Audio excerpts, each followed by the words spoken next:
Selamat datang kembali. Kita baru saja selesai membahas sebuah transkrip percakapan yang Anda bagikan ya, tentang makna Ramadan.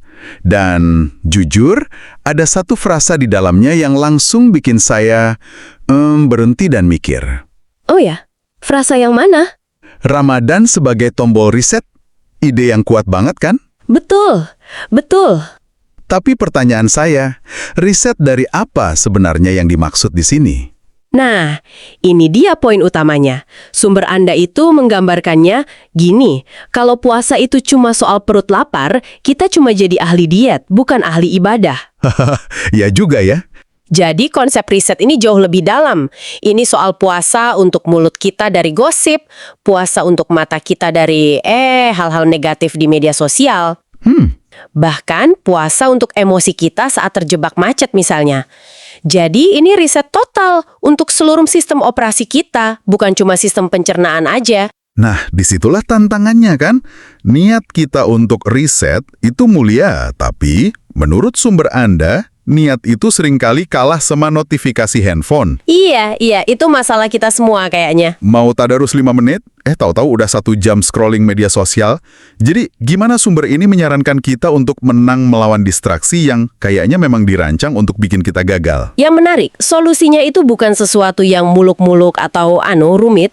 Sumber Anda menyarankan kita untuk, kasarnya ya, mengakali diri sendiri. Mengakali diri sendiri maksudnya? Dengan target yang sangat jelas dan terukur. Misalnya pasang target 1 hari 1 juz, atau bahkan sesederhana bikin checklist harian yang bisa dicentang. Oh, oke. Sholat sunnah, sedekah, dan sebagainya. Kedengarannya sepele, tapi ini cara ampuh buat jaga fokus dan memastikan Ramadan ini nggak lewat begitu saja tanpa jejak. Saya suka ide checklist itu. Sangat praktis. Tapi ini memunculkan pertanyaan lain di benak saya. Apakah sumber ini juga bahas soal efek yoyo? Efek yoyo, gimana tuh? Maksud saya, kita super disiplin selama 30 hari. Tapi begitu lebaran tiba, semua kembali ke setelan pabrik. Gimana caranya agar riset ini bisa permanen? Pertanyaan yang sangat penting. Dan sumber Anda menjawabnya dengan tegas. Tujuan akhirnya memang bukan menyelesaikan checklist Ramadan, tapi membentuk pribadi yang lebih baik secara permanen. Atau yang diistilahkan sebagai takwa itu ya? Tepat. Kebiasaan baik kayak sholat tepat waktu, lebih sabar, lebih dermawan, itu bukan program 30 hari. Diharapkannya jadi pembaruan permanen. Jadi, ibadah di bulan Ramadan itu seperti kamp pelatihan intensif ya? Tepat sekali. Kamp pelatihan untuk 11 bulan berikutnya. Dan ada satu dimensi lagi yang sangat ditekankan di sana. Empati. Empati? Iya, saat kita merasakan lapar, kita jadi lebih paham penderitaan mereka yang kekurangan.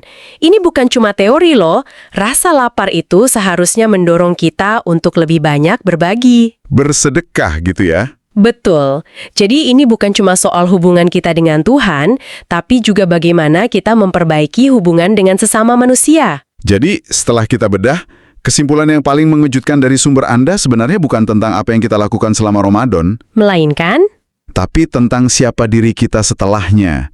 Fokusnya ternyata bukan pada 30 hari itu sendiri, tapi pada 335 hari sisanya dalam setahun. persis. Dan ini membawa kita ke penutup yang sangat kuat dari sumber Anda. Sebuah pengingat bahwa, tidak ada jaminan kita akan bertemu Ramadan tahun depan. Betul.